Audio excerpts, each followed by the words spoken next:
I always thought blending in was safe. Nobody notices me anyway. I whispered to myself this morning as I adjusted my blazer in the office mirror. Ethan, sitting across the room with his confident smile, didn't even glance my way. I swallowed the ache in my chest and forced a polite smile at a passing coworker. Maya, you think I'm invisible, right? I muttered under my breath when my best friend leaned over my desk. You're not invisible, Maya said softly, nudging my shoulder. You just let people overlook you. Don't. I laughed bitter. I've been overlooked for years, Maya. Ethan? He doesn't even know I exist outside these reports and presentations. Maya tilted her head. Then maybe it's time you make him notice. Not for him. For you. I don't even know where to start. I admitted, my voice trembling. You start by believing you deserve attention, she replied, her eyes steady. Later, Ethan called a meeting. I walked in quietly, holding my notebook like armor. Morning, Ethan, I said, voice slightly higher than usual. Morning, everyone, he said, barely lifting his gaze. Let's keep this brief. I tried to contribute an idea about the client proposal, but he interrupted mid-sentence. Interesting, I'll take it under advisement, he said with that charming smirk. My heart sank as he turned his attention to someone else. Back at my desk, I muttered. He didn't even. You're too hard on yourself, Maya said, leaning in. You spoke up. That matters. I feel invisible, I admitted, staring at my screen. I work so hard, and he doesn't even notice me. Clara, a quiet coworker who often watched from the sidelines, smiled softly. I noticed, if that counts for anything. I forced a small smile. It counts a lot, I whispered, realizing that even small recognition felt like sunlight breaking through clouds. At lunch, I sat with Maya and a couple of colleagues. Ethan walked past, laughing with his usual charm. I caught his gaze for a fraction of a second, and I thought I imagined it. My chest tightened anyway. You okay? Maya asked. I will be, I lied, but a tiny spark of determination flickered inside me. I'm tired of being invisible. Maya's grin widened. Good. That's the start. As the day ended, I packed my bag slowly, feeling the familiar mix of hope and despair. One day I decided I wouldn't be invisible anymore. But for now I would watch, learn, and plan. Ethan had no idea that the quiet girl in the corner might just become the woman everyone wants to notice. I noticed it first in small ways. During yesterday's meeting, I had suggested a new approach to the client's project, and Ethan had barely looked up. We'll think about it, he said, then smiled at someone else across the table. My idea was dismissed with a glance that stung more than words. I don't get it, I whispered to Maya as we returned to our desks. He always listens to them, but me? Nothing. Maya frowned. Maybe he just didn't see it the same way. I shook my head. It's more than that. It's like I'm invisible. Again. Later, as I filed reports, Lena, a quiet woman from accounting, approached. I saw that meeting, she said softly. You were right to suggest that change. Don't let him make you doubt yourself. I blinked. You think so? I do, she said, glancing toward Ethan, who was laughing at a joke with a client. Sometimes people like him know exactly how to keep others off balance. You need to trust your instincts. I wish I could. I murmured, heart tightening. I try, but every time I speak up, he just makes me feel small. You're not small, Lena replied firmly. He wants you to feel that way. Don't give him the satisfaction. A coworker walked by, whispering, he never listens to her anyway. I bit my lip, trying not to cry, but the words settled like a stone in my chest. By the afternoon, Ethan made a passing comment that cut deeper than usual. Are you sure you're ready for this part of the project? It's a lot for someone so green. I froze, staring at the screen. My fingers hovered over the keyboard. I wanted to defend myself, to shout, but I only whispered, I can handle it. Maya leaned over again. Ignore him. You've proven yourself already. But I couldn't ignore it. The small dismissals, the favoritism toward others, the smirks at inappropriate moments. It all added up. I felt my confidence waver, wondering if I was imagining things, or worse, if I really wasn't good enough. At my desk later, Lena returned, lowering her voice. Keep your head down, but don't stay quiet. Document everything. You'll need proof if he tries to take credit or sabotage you. Proof. I repeated, my heart racing. Do you really think he'd do that? Trust me, she said, a shadow of warning in her eyes. Some people hide their true colors until it's too late. Don't let yourself be blindsided. I nodded slowly, feeling a strange mixture of fear and relief. Someone else noticed. Someone else understood. Maybe I wasn't as invisible as I thought. Maya smiled at me before leaving. You're stronger than you know, she said. I watched Ethan from my corner, the unease in my chest growing. The man I admired so much might not be who I thought he was. And the more I noticed, the more I realized I had to be careful, because being blind had its consequences. I didn't notice it at first, or maybe I refused to. Ethan's attention had always been scattered, but now it felt deliberate. During lunch, he laughed at someone else's joke, his eyes lighting up while mine went unnoticed. Ethan, I said later, my voice barely steady. Do you even see me anymore? He shrugged, leaning back in his chair. What do you mean? I'm here. No, you're not, I said, frustration trembling in my chest. You barely talk to me. You act like I'm invisible. He smirked. You're overthinking again. You always overthink. I felt my stomach twist. I'm not overthinking. I feel like you care more about everyone else than me. You're imagining things, he said smoothly. Maybe if you weren't so sensitive, you'd notice it's not personal. The words stung like acid. My chest tightened and I fought the urge to cry. Not personal? I whispered. Everything between us is personal. Maya caught me later in the hallway, her hand on my shoulder. Talk to me. What happened? I swallowed hard. He's drifting away. I can't get through to him. Every time I try, he just makes me feel small, like I don't matter. Maya's eyes softened. I'm so sorry. He doesn't get how lucky he is. But this isn't your fault. I know, I muttered, though I didn't feel it. But I trusted him. I opened up and now I feel humiliated. You're not humiliated, Maya said firmly. You're human. You care deeply. That's strength, not weakness. Later, I watched Ethan across the room, his laughter echoing, a light in his eyes for someone else. I remembered every shared smile, every word I had bared to him, and the ache of betrayal twisted in my chest. I can't keep doing this, I admitted to Maya later, voice shaking. I feel like I'm disappearing. You're not disappearing, she said, squeezing my hand. But maybe it's time to start looking out for yourself. Don't let him define your worth. I nodded slowly. The humiliation, the self-doubt, the longing. It all coiled inside me. But somewhere beneath the ache, a small spark of resolve began to flicker. Ethan might never see me as more than a shadow. I had loved him, trusted him, given him pieces of myself I thought were sacred. And now, as I stood in the quiet of my room, I realized that I would need to reclaim them. Piece by piece, heart by heart, I would find myself again. I spent the weekend curled up on my couch, staring at the ceiling, trying to make sense of everything. Ethan's laughter still haunted me from the office, and I felt smaller than ever. Maya, I whispered over the phone, voice trembling. I feel invisible, like I don't matter at all. Hey, she said softly. I hear you. You do matter. You always have. But Ethan, he makes me feel like nothing, I admitted. And I don't know if I can even trust my own judgment anymore. You can, she said firmly. Look, maybe you need to stop depending on him to feel worthy. Focus on you for a while. Start small. Do one thing that makes you feel alive. I swallowed. Like what? Lena, my colleague, had noticed my gloom too. Take a class. Go to that art exhibit you mentioned last month, she suggested when we grabbed coffee Monday. Even small steps matter. I could try, I said. The idea terrified me, but a tiny spark flickered inside. At work, I forced myself to speak up during a meeting.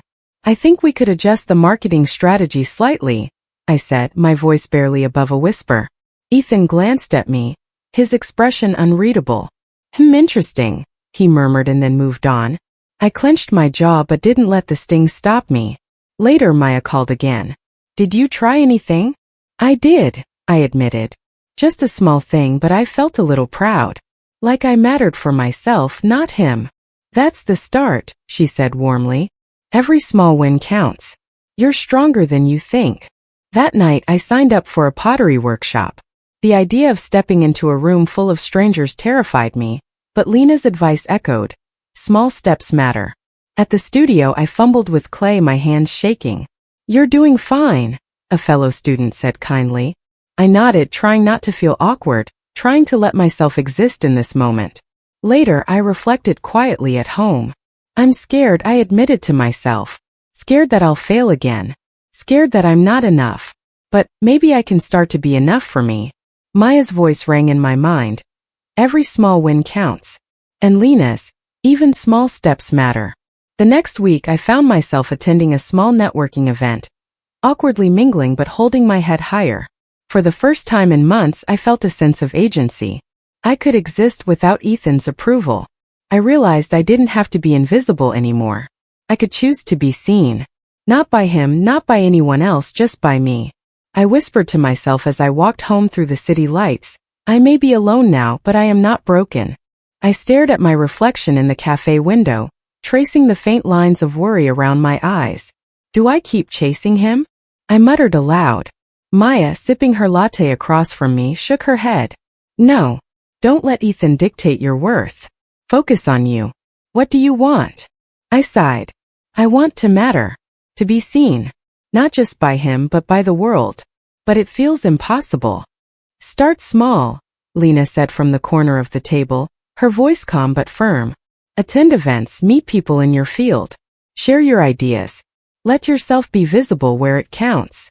I don't know if I can, I admitted, feeling my throat tighten. What if I fail? What if they ignore me like he did? You won't know until you try, Lena replied. And even failure is better than waiting in the shadows.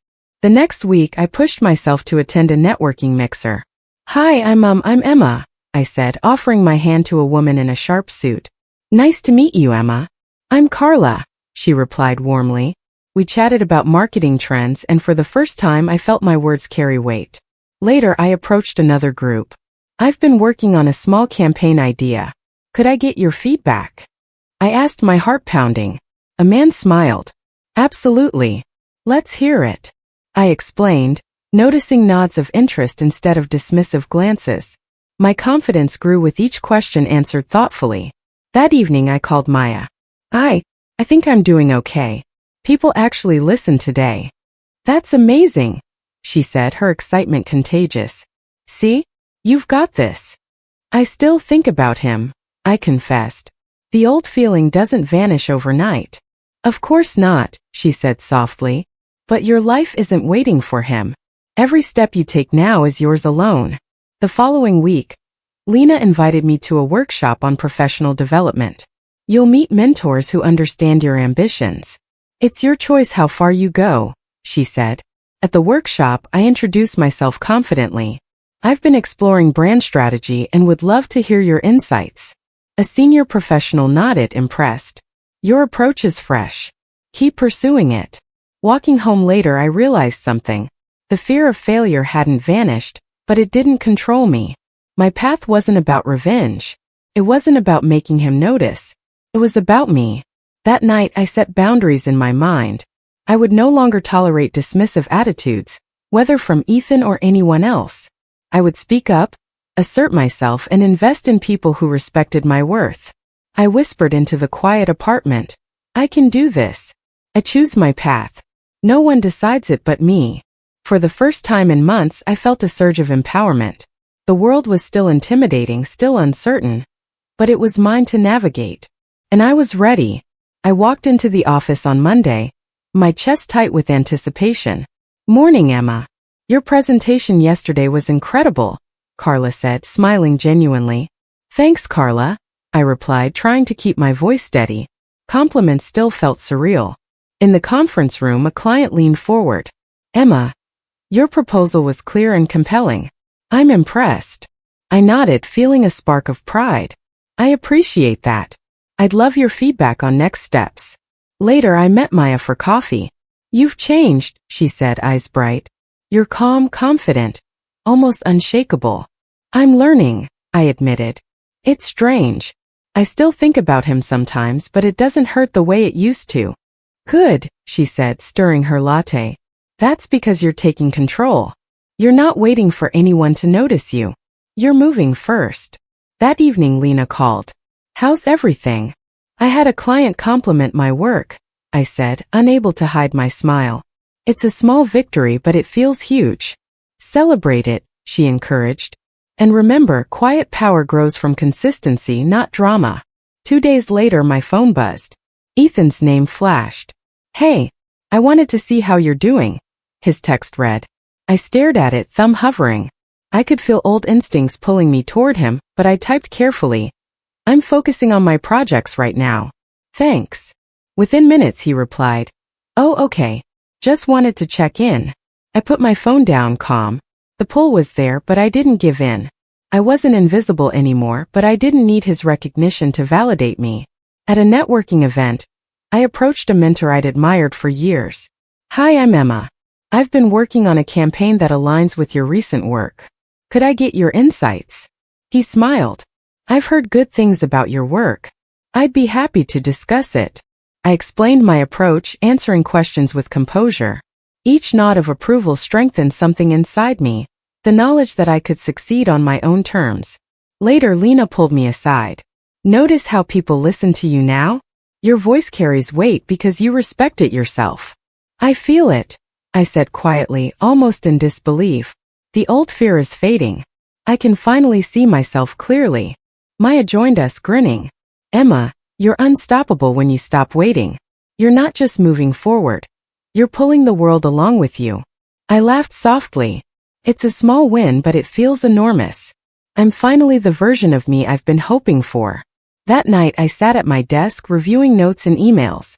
Each message of acknowledgement, each professional nod, each subtle compliment felt like fuel. I whispered to myself, this is mine. My work, my decisions, my life. No one can take it away. And for the first time in a long time I believed it.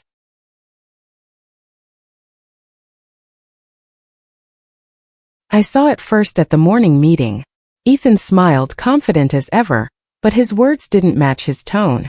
I thought Emma's strategy was solid, but maybe we need my input, he said, clearly taking credit for an idea I'd shared. I raised an eyebrow. That's interesting, Ethan. I'd love to hear how you'd adapt it. I drafted a few points yesterday I can walk you through. He chuckled, a little too forced. Oh, I think you're overthinking it.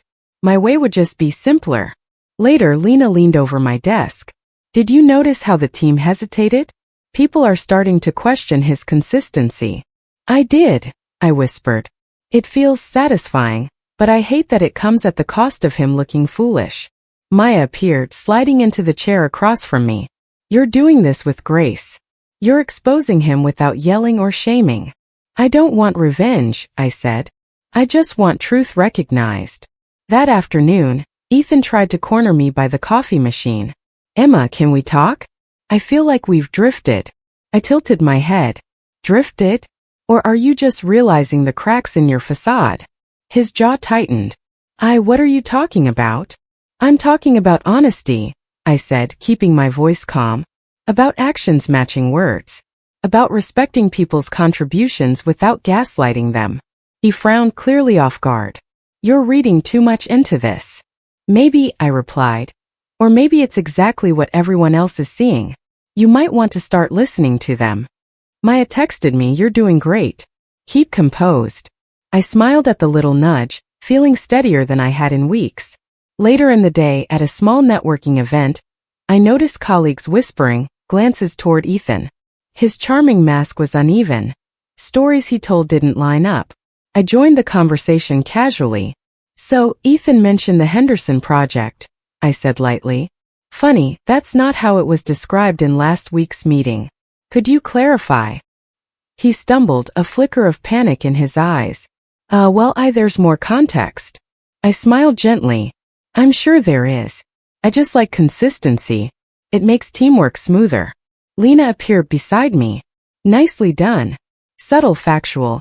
No one can blame you for pointing it out. Maya squeezed my shoulder. You're holding your ground without losing yourself. That's real power. By evening, Ethan tried another approach, texting, can we start over? I miss how things used to be. I stared at the message and typed slowly. I've started seeing clearly. I'm not looking backward anymore. Focus on your actions, not regrets. Putting my phone down, I felt a strange mix of relief and empathy. He was struggling, but his choices led him here. I wasn't cruel, I was just free. As I packed my bag, I thought, the mask is slipping, but I don't gloat. I just stand firm. That's enough. Maya called as I left. Proud of you, Emma. You're walking upright, even when the ground shakes beneath you. I smiled to myself. I've learned the truth doesn't need drama. Quiet honesty is louder than any mask. The office smelled like fresh coffee and polished wood, but it didn't soothe me. I walked in, head high, knowing today I'd present the Henderson proposal myself. Ethan's name floated in my mind, but I pushed it aside. Clara nudged me as I sat up. Everyone's noticing your confidence now. You've earned it. I smiled. It feels strange, good strange. When the meeting started, I led the discussion. Our projections show a 20% increase if we adopt this model, I explained, clicking through slides. A senior partner raised an eyebrow. Interesting. Who developed these strategies? I did, I said firmly, meeting every gaze. And I welcome feedback. Murmurs of approval rippled around the table. Ethan sat quietly, lips pressed thin. He opened his mouth, but I anticipated the interruption. I'd like to finish before discussing modifications, I said calmly. I value everyone's input, but let's hear the full picture first. Later, Lena whispered, perfect. You handled that without aggression, but everyone sees who's in charge. I chuckled. I feel in charge for once. After work, Julian appeared by my desk. Hey Emma, want to grab dinner? I think we could. I raised a hand politely. Julian, I appreciate it, but I'm focusing on my work and personal growth. Boundaries are important. He looked surprised but nodded. I understand. I just thought maybe. Focus on your own growth too, I said, smiling warmly but firmly. This is my path. That evening I called Maya. I can't believe how different it feels. People respect me. I feel alive. She laughed softly. You've always been alive. You just didn't give yourself permission to be seen. I leaned back, replaying the day. Recognition, respect, and trust, things I craved for years. And now I had them without bending to Ethan's whims. The next week, I met new clients at a networking event. Emma, your reputation precedes you, one said, shaking my hand. I've heard you handled Henderson brilliantly. I felt a flush of pride. Thank you. I worked hard for it. Later, Lena and I shared coffee. See? Your consistency and integrity are paying off, she said. I was afraid, I admitted. Afraid of failing, afraid of losing control. But I'm learning to steer my own ship. Maya texted me a little later. Your path is your own. Watch how far you can go. I smiled, reading the words, letting them sink in. For the first time in years, fear didn't dominate me. Triumph did. And the old shadows of invisibility, Ethan, doubt, uncertainty were finally behind me. Walking home, I thought, this is control. This is my life. And I will not hand it to anyone again. The rumor had spread faster than wildfire. I heard whispers in the hall, see the sideways glances, and catch snippets of conversations that always ended when I walked by. Ethan's carefully crafted charm was crumbling. Clara leaned in as I passed. Emma, people are starting to notice. They're questioning him. I nodded, keeping my voice low. I've seen it. I didn't want to enjoy it too much. Maya appeared beside me, arms crossed. Enjoyment is allowed. You survived his games. That's enough. Later, Ethan confronted me near the elevator. Emma, can we talk? People are misunderstanding. I never. Ethan, I interrupted, voice calm, measured. I've heard enough explanations. Your actions speak louder than any words. He frowned, confusion flashing in his eyes. I don't know what you mean. I sighed, letting the weight of truth settle. Your favoritism, your manipulation, it's obvious. And it's catching up with you. Emma, save it, I said firmly. I'm not here to argue. I'm here to move forward. I turned away, ignoring the knot forming in my chest. Satisfaction swirled inside me, but empathy tugged too. Ethan wasn't cruel by nature. He was flawed, scared, and self-serving. Still, karma didn't need my help. At the office lounge, coworkers whispered, some openly asking, "Did you hear what he said to the board? Or he tried to take credit again?" I kept my reactions neutral, letting the truth surface naturally. Clara nudged me with a smile. "You've grown so much. You're untouchable now in the right way." Maya agreed. "And you didn't have to stoop to his level to get here." Later, Ethan tried another approach.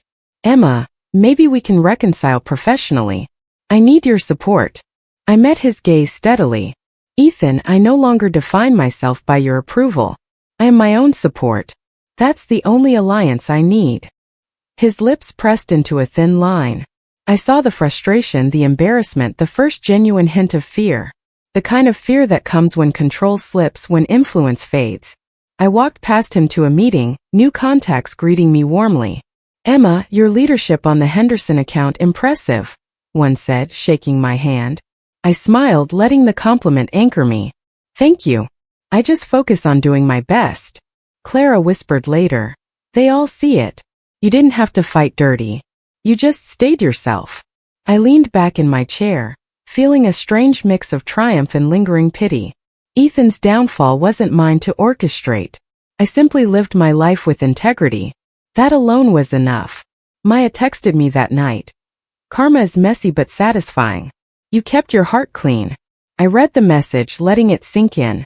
Watching Ethan's mask fall was bittersweet. But for the first time in years I felt free. Free to step fully into my own story, untouched by the shadows of his deceit. I stared out the train window as the countryside blurred past, feeling a calm I hadn't known in years. Maya nudged my shoulder. "You look different, Emma. Happier, I mean." I smiled. "I am. Traveling, seeing new things. It's like I'm shedding layers I didn't even realize I was carrying." Lena joined us later, holding her camera. "And you're capturing it all. Not just the sights but yourself." I laughed softly. "I bought this journal to record it. Letters, sketches, moments that matter. I want to remember who I was and who I'm becoming." Maya raised an eyebrow. "That sounds mature. Who are you becoming?" "Someone who listens to herself," I replied. "Not Ethan, not Julian, not anyone else. I make choices based on what feels right, not on needing approval." Julian had sent a text asking if I wanted to meet for coffee, but I left it unread. He was respectful, kind even, but secondary. My life didn't revolve around anyone anymore. Lena smiled. "It suits you taking control. I can see it in the way you interact with people here. You're calm, confident, not forced." At a small art class, I tried pottery for the first time. A minor travel companion commented, "You're really focused. It's like you're present." "I am," I said, molding clay between my hands. "It's therapeutic. Something I never allowed myself before." Later, Maya and I sat under a tree sharing lunch. "Do you miss the old life at all?" she asked gently. "Not really," I admitted. "I grieved it, sure. But I don't want to go back." That Emma, waiting for validation, hoping for someone like Ethan to notice her? She's gone. I don't need that anymore. Maya reached out and squeezed my hand. "I'm proud of you. You've grown so much." I nodded, feeling a warm weight in my chest. I've learned that resilience isn't about holding grudges. It's about valuing myself, embracing growth, and letting life unfold on my terms. At night, I opened my journal, rereading letters I'd written to no one. Each entry reflected a little more strength, a little more clarity. Each symbol a milestone I'd reached. A completed painting, a successfully navigated train ride alone, a friendship deepened. Lena whispered as I closed it. "You've found peace, haven't you?" I smiled, watching the sunset paint the sky. "I have. And I think this is just the beginning." For the first time in years I felt whole. Free from shadows, unburdened by the past, and finally able to fully enjoy my own story. I walked into the conference room, feeling the familiar buzz of energy as industry leaders settled into their seats. My proposal was on the screen, polished and bold. Julian gave me a nod from the back, but I barely registered it. "You're sure this strategy will work?" one of the senior partners asked. "I've tested it thoroughly," I replied, keeping my tone calm. "The data supports our projections, and the implementation plan addresses all foreseeable risks." A murmur of approval went through the room. I caught Clara's eye in the corner, Her smile gave me a small surge of confidence. You've clearly put in the work, Emma, another ally said. I'm impressed by how thorough this is. I nodded, appreciating the acknowledgement without needing to overplay it. Thank you. I believe in collaboration, and I couldn't have refined this without input from the team. Maya whispered as we stepped outside during a short break. You're glowing. They see it now, the real you. I laughed softly, a mixture of relief and pride. It feels good. I don't need Ethan to notice me anymore. This is validation I've earned on my own terms. Later, in a casual discussion with new allies over coffee, someone remarked, Your leadership style is different, Emma. Confident, yet approachable. Rare combination. I smiled, stirring my tea. I learned that authority doesn't come from commanding attention. It comes from respecting others' contributions while standing firm on your vision. A colleague added, You handled that client pushback like a pro. Most would crumble, but you remained composed. I shrugged lightly. I used to doubt myself constantly. Now I listen to my instincts, trust my preparation, and focus on solutions instead of fears. During lunch, Clara leaned closer. Do you feel different? Completely, I admitted. I'm not the girl who blended into the background. I'm visible but on my own terms. I choose what defines me, who I let in, and which paths I follow. Maya raised her coffee cup. To Emma, the woman everyone underestimated. To Emma, I echoed, smiling. And to all the hard work, guidance, and trust that brought me here. As the day ended, I looked out the window at the city skyline. A sense of accomplishment wrapped around me like a warm blanket. Every late night, every doubt, every small victory had led to this moment. For the first time, recognition didn't sting, it empowered. I wasn't chasing approval or attention. I was thriving, independent, and finally truly free to shape my own story. I glanced at the young woman across from me, her notebook open, hands trembling slightly as she spoke. I don't know if I can handle this project, she admitted, voice barely above a whisper. You can, I said firmly, leaning forward. I've seen the way you approach challenges. You just need to trust yourself the way I've learned to trust me. She hesitated. But what if I fail? People will judge me. I smiled gently. They'll always judge, but that's not what defines you. Effort, courage, and learning from mistakes, that's what counts. I've been where you are, invisible, doubted, overlooked. Her eyes widened. Really? Yes. And I learned something important. The moment you stop letting fear decide for you, everything changes. Later, as we reviewed her presentation, she paused, glancing at me nervously. Do you think I'm ready? You're more than ready. Remember how you organized the team last week? That was leadership. Confidence isn't about being perfect. It's about showing up, even when it scares you. She laughed softly, a little of her tension easing. I never thought about it that way. You don't have to reinvent yourself overnight. Growth is gradual. I'm here to guide you, not do the work for you. During our break, she asked, How did you become so sure of yourself? I leaned back, letting a quiet moment pass before answering. It wasn't instant. Years of being underestimated, overlooked, dismissed. Those moments hurt, but they taught me resilience. I realized I couldn't wait for someone else to see my worth. I had to claim it for myself. She nodded slowly, absorbing every word. I hope I can be like that one day. You already are on your way, I assured her. Each small decision, each boundary you set, each voice you use, that's your power. Walking through the office later, I caught glimpses of colleagues observing our conversation. I felt a calm satisfaction, a quiet acknowledgement that I had become someone others respected. Not through fear or manipulation, but through guidance and integrity. Julian passed by, offering a polite nod. I returned it with a smile, neutral and unbothered. He was part of my life now only as a friendly presence, no stakes, no lingering tension. I settled at my desk, flipping open a journal to review notes from past months. Each milestone, each letter of encouragement from mentors, each challenge overcome, they all formed a map of how far I'd come. Ethan? He was just a shadow in memory, irrelevant to the woman I had become. The protégé looked up, her expression determined. I think I'm ready to present on my own, she said, standing taller than before. I have no doubt, I replied warmly. Remember, I'm still here if you need guidance, but this is your moment. Own it. As she walked toward the meeting room, I felt a wave of contentment wash over me. I was mentoring, empowering, living fully on my own terms. The past no longer had a grip on me. My life, my choices, my achievements, they were entirely mine. And for the first time, I was completely at peace.